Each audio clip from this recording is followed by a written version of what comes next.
许多我们所计划的，我们所安排的，或许一个灾难而来，或许一个困难而来，就打坏了我们原本所计划、我们人生所安排的事情。但是在这个信心的旅途上，有神与我们同在，我们就不惧怕，我们可以安然地走过人生当中的每一个风暴。今天要跟大家分享一个主题，叫做放心交给神。愿今天的分享，愿今天上帝的话语也成为我们的帮助。特别在我们人生当中的旅途，遇见困难、遇见挑战的时候，我们也真的学习，将我们生命当中的重担，将我们生命当中所遇见的困难，放心交给神。特别大家在讲道结束之后，今天有医治祷告的时间，鼓励每位弟兄姐妹，如果你愿意来到台前，来接受从神来的祝福，以及这些同工为你的祷告，邀请大家在讲道结束之后，就可以来到台前，一起为你祷告，求神的怜悯，求神的医治，求神的帮助，就进入到你的生命，进入到你的需要当中。在开始讲道之前，我们再一起来祷告。爱我们的父神，谢谢你再一次召聚我们来到你的圣殿当中，一起来敬拜你。让我们在经过了1个礼拜之后，不论高山，不论是低谷，让我们每一个人仍然平安的来到你的面前，用我们的全心全人来敬拜你。求主你与我们同在，祝福每一个人。或许我们现在我们的生命当中真的遇见了某些的困难，遇见了某些难处的事情，但求主你在此时先暂时挪去这一切的事情，让我们的心打开，专心聆听你的话语。求主你的祝福，你的恩膏就再一次进到我们的内心当中，使我们可以定睛在你的身上。祝福我们以下的时间，这样祷告，奉主耶稣的名求，阿们。今天我们要看的以赛亚书30章第15到20节，在当时遇见了一个非常大的困难。当时的犹大国，他们遇到了他们最大的敌人亚述帝国要来攻击他们。而当亚述帝国要来攻击他们的时候，他们非常的慌张，不知道该怎么办。于是当时的国王叫做西西家王，西西家王旁边的大臣、旁边的谋士就建议他说：那为了抵御亚述帝国的入侵，那我们就去找埃及来结盟，请求埃及的协助。两边合在一起，我们可以一起抵抗这个从外来的亚述帝国。但是在这个时候，先知以赛亚发出了一个呼吁。我们刚刚所读的经文当中，先知以赛亚告诉他们，在这样的困难，在这样的环境，在这样的大环境的变动当中，到底是要依靠上帝呢，还是要依靠军事的力量，还是依靠自己的能力？以赛亚给他们选择。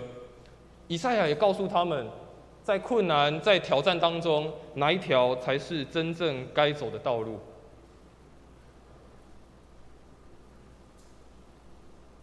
对我们而言，这几年我们也遇见了非常大的困难、非常大的挑战。不论是在疫情的挑战，或者在经济上，在整个政治上，在整个我们外面有一个非常大的敌人不断的威胁。甚至我们自己个人遇到了许许多多的困难，许许多多的挑战。在这样的过程，我们到底都如何去经历神？我们到底都如何去看待这些在我们身旁所发生的每一件事情？我们是寻求人的力量，寻求自己的力量，还是我们会去想，我要去依靠上帝的力量呢？今天透过以赛亚书30章15到21节，我们也再一次思考，我们一起来好好的想我们的生命，是不是真的有将这些事情放心的交给神？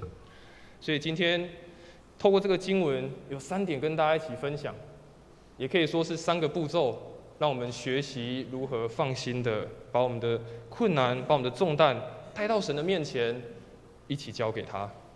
第一个要跟大家分享的是，将我们的生命主权交还给神。刚我们所读的经文，他说：“主耶和华以色列的圣者曾经如此说：你们得救在乎归回安息，你们得力在乎平静安稳，你们静志不肯。”你们却说不然，我们要骑马奔走。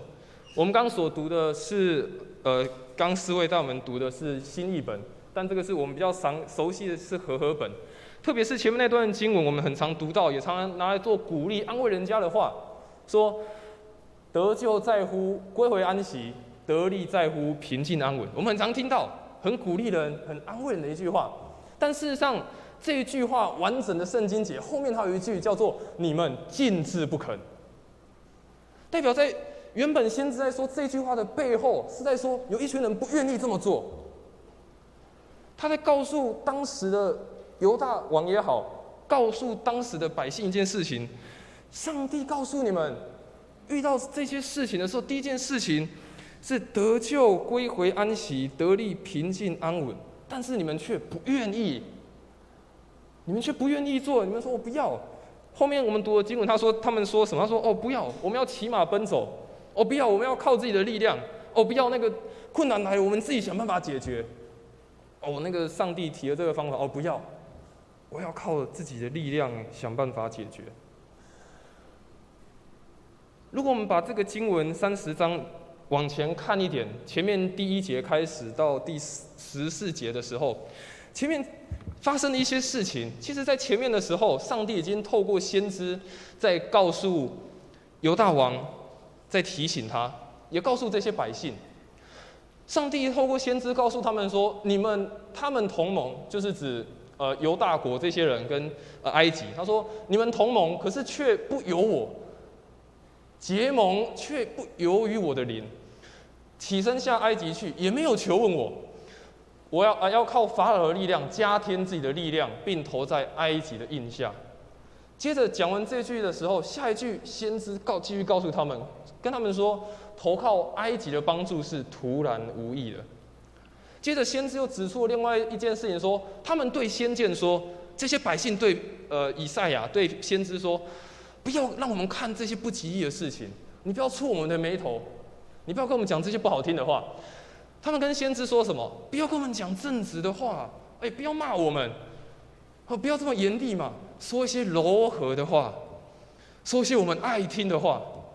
所以他们这样告诉先知，上帝怎么回应？上帝说：“你们藐视这训诲的话，依赖欺压和乖僻，而且以此为可靠。”其实，在更之前的经文前面，上帝已经透过先知来提醒他们了，但他们仍然是如此。他们说：“哦不，这个话太严厉了，上帝啊，你怎么跟我们讲这些话？怎么透过先知来告诉我们？哦，不要听。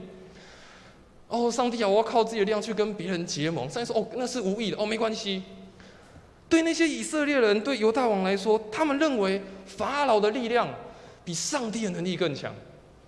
在困难中，他们反而觉得上帝不是可靠的对象。上帝原本的美意是带他们出埃及，但没想到他们却又回到进入埃及了。原本上帝的心意一开始带他们出埃及，让他们进到应许之地，建立自己的国家、自己的民族，脱离原本困苦的环境。但此时的以色列人，他们却想走回头路，我要回到原本的埃及那个地方去。他们好像也没有觉得不对，甚至觉得这个才是最棒的方式。甚至他们觉得这才是最棒的，投靠埃及才是我们现在可以做的。我想有的时候回想我们的生命，或者是我们看看我们身旁的人，我们会发现我们确实，我们人的力量来自于哪里？来自于跟别人的连线，跟别人建立关系。我们跟别人建立关系了，跟别人开始连线了，开始壮大自己了，加添自己的能力，然后就开始觉得我可以靠自己的能力，我可以靠自己的人脉，我靠自己的聪明，靠我自己过去的经验就好了。于是当开始靠自己的经验，靠自己的能力，就如同刚经文所说，那我要骑我自己的马奔走，我要骑我自己马骑走就好了。于是开始忙碌奔走，面对困难的茫然，反而又让人停不下来，一直追赶，一直追赶，一直追赶，一直跑，一直跑，一直跑，最后只是更累、更空虚，甚至是一个非常让你的人生是空转的。上帝一开始告诉他们，得救在乎回归安息，得力在乎平静安稳，你们静之不肯。要回去找埃及，回去到原本的地方。或许有时候我们也会如此啊，因为我已经决定了，上帝啊，我已经决定好了啊，不要问啊，上帝，你说的想法一定跟我的不一样，那我为什么要问呢？甚至觉得啊，圣经里面的一些话语，我觉得这个当时鼓励到我，我再使用就好了。哇，这个话我觉得好像在骂我，我这一句圣经我就不要看。会不会有时候我们当面对人生的这样的境遇的时候，遇到这样的困难的时候，我们的回应也是如此。神啊，我有自己的想法，神啊，我自己决定就好了。神啊，你的想法跟我想法不一样。会不会有时候我们也是落入在这样的状况当中？但是我们回头想，为什么当时的以色列人他们忘记上帝了？为什么他们没有马上想说，对，过去是上帝帮助我们经历了这一切？我想这是人的本性。我想以色列当时他们的心情，你是觉得很恐惧、很害怕，敌人就来了，大军压境，好害怕。但接下来随之而来就是那个重担来了，好忧郁，该怎么办？接下来开始就产生了不信的心、怀疑的心。上帝，你真的要救我们吗？到最后，他们就觉得上帝不救我，算了，我们自己来。会不会我们的生命、我们的信仰的历程也会是经历这样的过程？一个困难临到我们的面前的时候，我们恐惧，我们害怕，没错，因为可能没有遇过，不知道该怎么解决。但随之而来就是重担、压力来了。时间一久，上帝啊，你真的要帮我吗？上帝啊，你真的在我生命当中有作为吗？最后还是我自己来吧。以色列人的生命，当时他们的抉择看似好像合情合理，但如果认真想，背后有非常多的情绪，甚至是有非常多他们夹杂个人的因素在里面，甚至到最后我们看见他们是放一个自我中心在里面，忘记上帝才是在他们生命当中真正掌权的。我想以色列人他们在面对强敌时的心态，似乎也反映我们到底是对上帝我们面对困难对上帝是倚靠，还是拒绝的一个非常强烈的对比。也让我们好好去思考，当我们遇见一个挑战摆放在面前，我们到底第一个我们会做些什么？我想我们生命当中一定都，不管是我们的内心世界，或是外在的大环境，都有我们每天要去面对的。都每天我们觉得好像喘不过气的，甚至觉得没有办法跨过的事情，一定都有。人生不可能永远都一帆风顺，不可能永远都是一直在高峰。但是记得一件事情，学习把这件事情先放下，把自己生命的主权交还给神，让心中充满是上帝的话，不是别人的，也不是自己的，不是别人的，也不是自己的。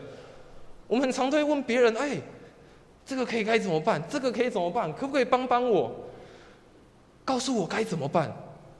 我们常常会去找别人连线，找别人去寻求关系上的帮助，但我们却忘了更重要的是，不是在内心当中先充满别人的想法，充满自己的想法，而是回来想想，神啊，你要告诉我什么？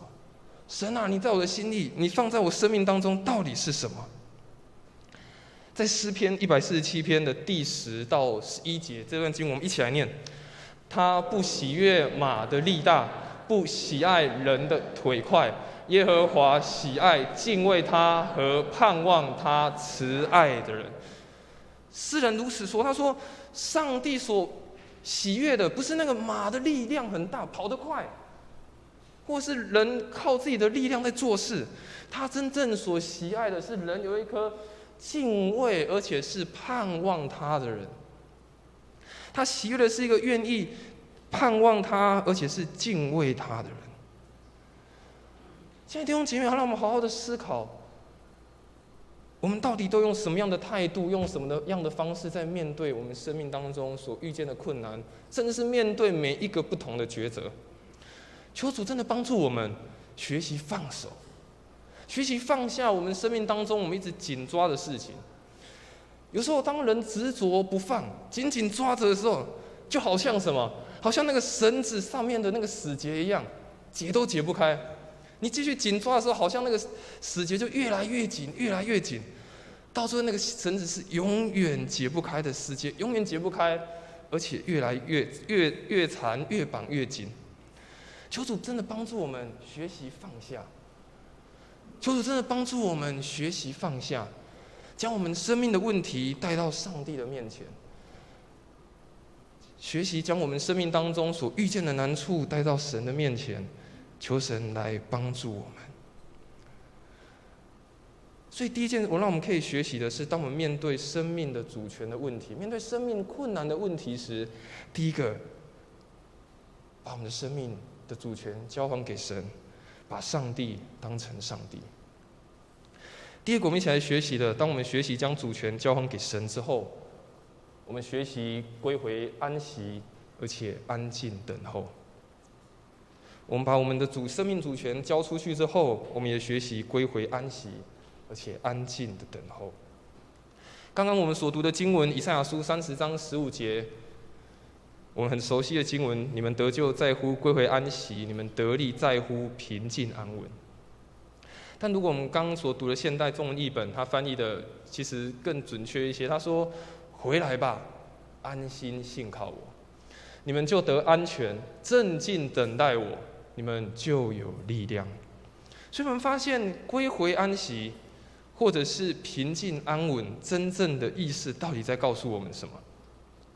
就是回转安静到上帝的面前，向他承认。神说：“神啊，我真的是需要你的帮助。”回到神的面前，告诉神：“神啊，我回到你的面前，安心的信靠你。神啊，我真的是软弱，需要你。”而平静安稳的意思，就是我们对神有完全的信靠，完全的交托，知道一切都在上帝的掌握之中，一切都在上帝的带领之中。所以，当我们把我们生命的主权交还给神，把我们的困难带到神的面前的时候，我们就学习安静的在他面前向神说：“神，我真的需要你的帮助。神，我真的没有办法。神，求你来帮助我。我也深深的信靠你，知道一切都在你的掌握当中。”其实，在整个以色列历史当中，在整个特别是犹大国的历史当中，他们遭受到非常多次敌人的攻击，遭受到非常多，不论是亚述帝国，或者是巴比伦帝国，或者是周遭的这些列国的攻击。在我们刚刚所读以赛亚书第30章之前，在西西家王之前，有一个王叫做亚哈斯。这个王同样也遇到了附近的人、附近的民族要来攻击他们。当时的亚兰王利逊跟北国的以色列联合要来攻击南国的犹大。于是这个时候，上帝又差派先知去告诉亚哈斯王。先知告诉亚哈斯王说什么？你要谨慎安静，不要因为亚兰王利逊跟利玛利的儿子这2个冒烟的火把头所发的烈怒害怕，也不要心里胆怯。所以主耶和华如此说：这所谋的必立不住，也不得成就。但是最后先知又说了一句话，他说：告诉亚哈斯王，如果你若是不信，定然不得立稳。前面透过先知告诉亚哈斯王说什么？你要谨慎安静，虽然仇敌来了，敌人来了，但是你心里也不要害怕，不要胆怯。因为神应许一件事情，他们所谋划的事情、所计划的事情，定不能成就。但是最后先知也提醒他：你若心里不相信这件事情，你心里若不是回到上帝的面前安静下来，也没有办法立稳。但是我们看圣经最后结果，这个亚哈斯的选择，他想说：好吧，亚兰王跟以色列来攻击我，那我要找一个更厉害的。于是他去跟亚述帝国、亚述王联合，到最后确实亚述王帮助他了，但是他却失去了更多。他失去了国家的自主权，他必须进贡给亚述帝国，甚至亚述帝国也趁机把外邦的神明、外邦的神庙都放到了南国的犹大。敌人的侵扰没有变少，反而还变得越来越多。先知提醒他谨慎安静。上帝有他的心意，回到那个当中去寻找，而且也知道上帝的一切都在上帝的掌握中。我们今天所读的这个经文后面，我们刚刚看到西西家一开始想说啊，我要听大臣的话，跟埃及来联合，但没想到最后西西家王他的态度有非常大的改变。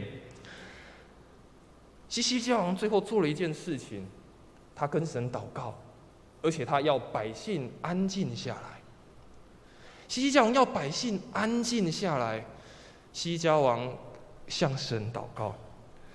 在以赛亚书37章9到11节这段的记载是，亚述王派使者去告诉西西家。亚述王派使者告诉西西家王说：“你们不要听你们的那个神啊，不要听你们说依靠那个神骗你们。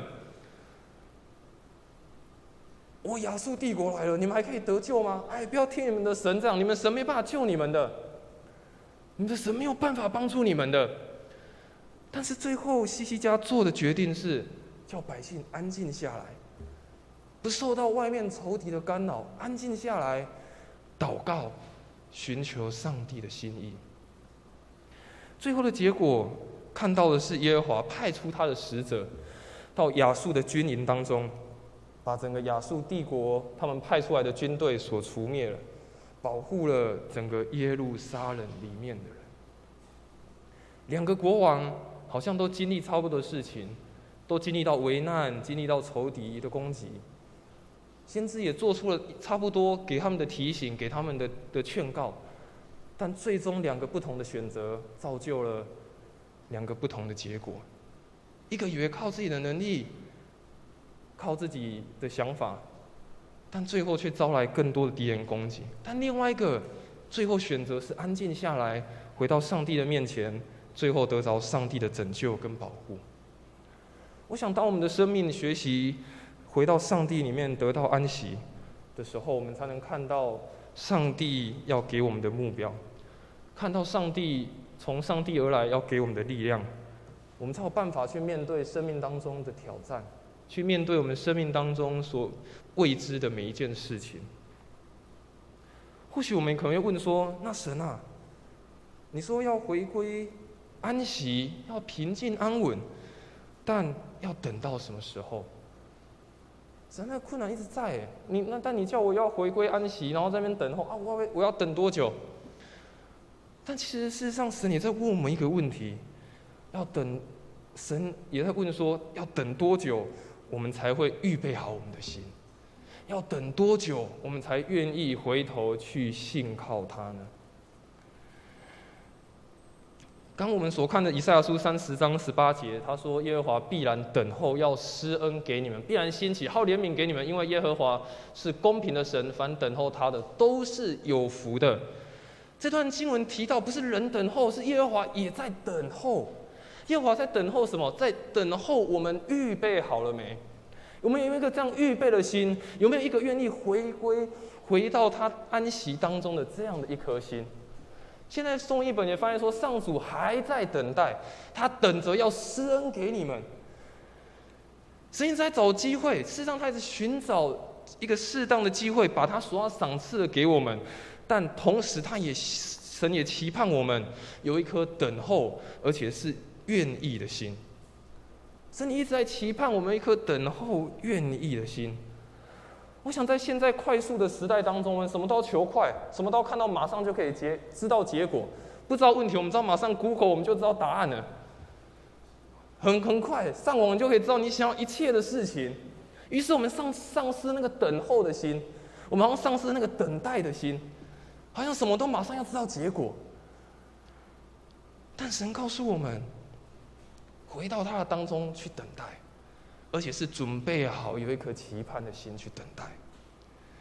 我想生命当中的危机，生命当中遇到的挑战，反正是让我们有一个机会，让我们更多找寻上帝的心意，回到他的里面，我们也学习安静，等候上帝的工作。我想这个才是在这个经文当中给我们一个很大的提醒。我想内心当中，我们刚才说内心当中的安息，就是只是休息，就是神啊，那我知道了，困难我放下，那我就在那边休息，然后看你要做些什么工。事实上，真正的安息也不只是如此，也不是只是休息而已，而是要学习把自己的方法也放下来，学习把自己的工也放下来，回到上帝的里面找他的心。神啊，到底是哪一个？到底是什么是你要让我看见的？你的工作到底在什么地方要来成就？诗篇46篇第10节，诗人所说，他说：“你们要休息。”或者您看中文译本，他说：“你们要安静，要知道我是神。”你们要安静，你们要休息，要知道我是神。第三件事情，我们要学习调整我们的眼光，也相信主必带领我们。我们要学习调整我们的眼光，也相信主一定带领我们。最后我们所读的经文20到21节，他说：“主虽然以艰难给你当饼，以困难给你当水，你的教师却不再隐藏。你眼必看见你的教师，你或向左或向右，你必听见后边有声音说：这是正路，要行在其间。”当我们回到上帝的面前，回转到里面的时候，接着我们问一个问题：我们问神说：“神，在这些事上，你要让我学习什么功课？神啊，我回到你面前，我安静在你的里面。但神，在这些困难，在这些挑战当中，你要我学习什么功课？有时候一些困难的遭遇，一些我们不如预期所发生的事情，反而让我们再一次正视我们生命当中的问题。有一些发生的困难，我们可能甚至是我们不能预期的。但也是一个契机，让我们去正视，甚至是去发掘我们生命当中的问题。刚刚的经文说，虽然主他用艰难当饼，以困苦当水，但是你的教师却不再隐藏，你的眼必看见教师。在这样的经文当中，我们也来看这段经文告诉我们什么？第一个，它告诉我们是不要紧闭我们的双眼。有时候当我们看到困难在前面的时候，我们就说那鬼气把就可以，眼睛闭起来啊，动这么快就没有看到了啊，这样就好了。把自己眼睛遮着，然后想说就看不到困难了。但却没想到，在困难的背后，那位教师，我们的神仍然就在那个地方。当我们学生把眼睛紧闭的时候，我不要看到困难，我不要看到这些挑战，我们可能就没有看见上帝要带领我们走的道路，我们就没有办法看到上帝要让我们所经历的。调整我们的眼光，不是一直紧闭，而是调整眼光，打开双眼，看看这个周遭，或许不是那么的如我们的意，或许真的这么的糟糕。但是看看在这个当中，我们要一起我们的生命要经历到什么？第二个就是在这个当中，我们也选择反身的回转。刚刚经文说，不论向左向右，不论往哪一个方向，你必听见后面有声音说：这是正路，要行在其间。最害怕就是你眼睛闭上，所以你看不到路，所以你就乱走，走到什么地方去都不知道了。所以虽然你眼睛，但是当眼睛打开，虽然困难在眼前，但是你仍然可以看见神在哪里，你就可以选择回转，听见他的声音，跟着他走，走到那一条正路，走到那一条他所预备的道路当中。在旧约当中有一个非常出名的先知叫以利亚。当这个以利亚他在山上跟巴力的450个先知在那边彰显神迹之后，可以说以利亚他的属灵的生命到了一个非常高的高峰，但没想到随之而来是王后听见他的巴力先知输给了这个以利亚，他非常的生气，他说：“我要派人去把这个以利亚给杀害，把他除灭掉。”所以这个经文，以利亚他就说：“糟糕，王后派人杀我了。”以利亚就赶快的逃跑。我们看到经文，他说以利亚他一个人跑到罗藤树下，最后他坐在那里求死，说：“耶和华罢了，求你取我的性命吧，因为我不胜于我的列祖。”这样的一段话，居然是从一个刚从山上，然后彰显神迹，然后胜过这些假先知的人生的口中所说出来的。原本他在一个属灵的高峰，在经历了这么大的神迹，但接下来他所遇见的困难的时候，他就做了一件事情：赶走，赶快跑，跑得越远越好。而且最后还跟上帝说：“上帝啊，让我死一死吧！上帝啊，这个太困难了。”他就坐在那里等死。但这个经文19章的后面，上帝却用另外一个方法，让以利亚再一次听见到他的声音。如果我们的生命真的是这样闭着眼睛跑，而且是不知道往哪里跑，然后就坐在那里的时候，好像真的就失了方向，好像真的就是眼睛一个闭起来，看不见方向的人。但是当那个声音再次出现的时候，我们有没有认真听？有没有再一次的回转，跟着那个正路来继续的前行呢？我想神透过艰难告诉我们，也教导我们，听见上帝的声音，也再一次的学习看见我们的神在哪里。上帝没有应许说我们每一个人都是有个非常平安或是平顺，每天都很开心的人生，并没有。人生还是有苦难，很多意想不到的事情发生，但是他应许我们有一个可以胜过苦难，而且是得到平安的人生。在于我们在每一次遇到这些事情，我们用什么样的角度去看待。有一个演员在他得到奥斯卡奖的时候，他上台领奖，他第一句话他说的是：“我感谢我的父母给我一个很大的礼物，使我今天可以得奖。这个礼物是他们给我一个贫穷的童年。”当他下台的时候，有记者问他：“为什么你会这么说？”也有记者问他：“为什么你每次演戏都可以这么投入，要演什么角色都可以演得这么的像？”这个演员他说：“因为我生长在一个非常贫穷而且非常困难的一个家庭，但是这样的贫穷让他的人生有许多的体验。”他说他小时候7点的时候要去送报纸，然后再去上课。他知道什么叫苦难，什么叫做贫穷。他说任何的事情他都经验过了。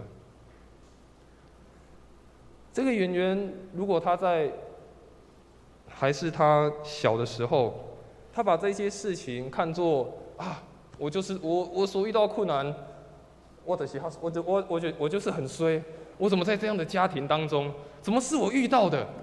如果他是用这样的心态在看待他生命当中所发生的每一个问题、每一件事情，我想也没有办法造就他最后可以上台领奖，而且还说出最大的礼物居然是一个贫穷的童年。会像我们的生命，特别是我们信仰的历程，我们也有办法像这个演员这样说出这样的话吗？回头看我们的生命的时候，我们也可以说：神啊，最大的礼物是你给我，让我遇见困难的人生。神啊，你最大的礼物是让我在苦难当中经历到你给我的恩典，使我的生命可以成长。我们也可以这样子对神说吗？神啊，谢谢你给我的苦难。神啊，谢谢你让我调整眼光，再一次正视我的生命。学习将自己的目光从自己的环境转向神，在一切的不舒服的背后，别忘记人有一个声音，人有一位神，在我们的背后带领我们经历平安，以及经历他所预备的。真的求神帮助我们。我刚刚说我们生命，神没有说我们有一个非常平安平顺，而且是永远处在高峰的人生。但求神帮助我们，神也最了解我们，知道我们需要什么样的功课，我们需要经历什么，才能够修剪我们的生命，雕塑我们的生命。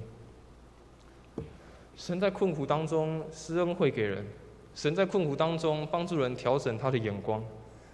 我想跟随神的人也都需要经过磨练，经过调整，而最后经过磨练的人也会更认识神。以弗所书第2章第10节他说：“我们原是他的工作，在基督耶稣里造成的，为要叫我们行善，就是神所预备叫我们行的。”我们原是他的工作，我们原是上帝的创造。我想在我们人生的计划当中，人生的经历当中，所经过的每一个时刻，所遇见的每一个时刻，最终都是帮助我们的生命活出一个更美好、更丰盛的生命。而且这是神所预备我们所要行的。透过今天的经文，真的是帮助我们好好的来思考，也来反省我们的生命，是否我们真的特别在这样的时代当中，我们有没有学习真的放心交给神？所以第一个事情，我们再来回顾一下我们今天所讲的。第一个就是放手让神成就，接着等候让神来工作，最后转向让神来带领。放手让神来成就，等候让神来工作，而最后我们学习生命的转向、生命的调整，让神来带领我们。其实我们现在的人跟当时的以色列人好像真的也没有两样。我们面对这个世界各式各样的文化、价值观、各式各样的变动，我们好像也常常用自己的方式在迎合这个世界，迎合这个世界的价值，迎合这个世界所要我们去做的。但是当我们用尽我们的一切努力，用尽我们一切的才能，用尽我们一切的地位、权势，或许可以得到这一些，但却可能跟上帝所要赏赐给我们的安息，上帝所要给我们真正生命当中可以学习到的相差甚远。求神帮助我们，在这样的一个时代当中，在这样一个许许多多未知的年代当中，放手让神来工作吧，也学习等候，也学习转向，再次将焦点放到神的身上。不是用自己的方式去迎合世界，而是用神的心意去面对这个未知而且是充满挑战的世界。我们一起来做一个祷告。我们的父神，我们再次来到你面前，向你献上我们同心合意的祷告。主啊，我们知道在我们的生命里面，很多时候我们都只依靠自己，很多时候我们都认为自己的力量够，我们都认为自己的能力够，以至于到最后却是满身伤痕，忘记了有这么一位神在我们的生命当中，在带领我们，成为我们背后最大的帮助。求神再次调整我们的眼光，使我们可以转向与你对齐，对焦在你的身上，让我们可以跟随你的脚步，也帮助我们，虽然在这样艰难的环境当中，在我们每一个人的生命或许有一些挑战困难，现在就摆放在我们眼前，但求神让我们可以听见你的声音，也在这样的难处当中学习主你所要让我们经历生命当中的每一个时刻。求主帮助我们，真的是放心的将我们的一切交托给你，将我们生命当中的大小事交托在主你的手中。求主你来带领，也让我们看见我们生命当中你所要摆放美好的样式。我们这样祷告，奉主耶稣的名求，阿们。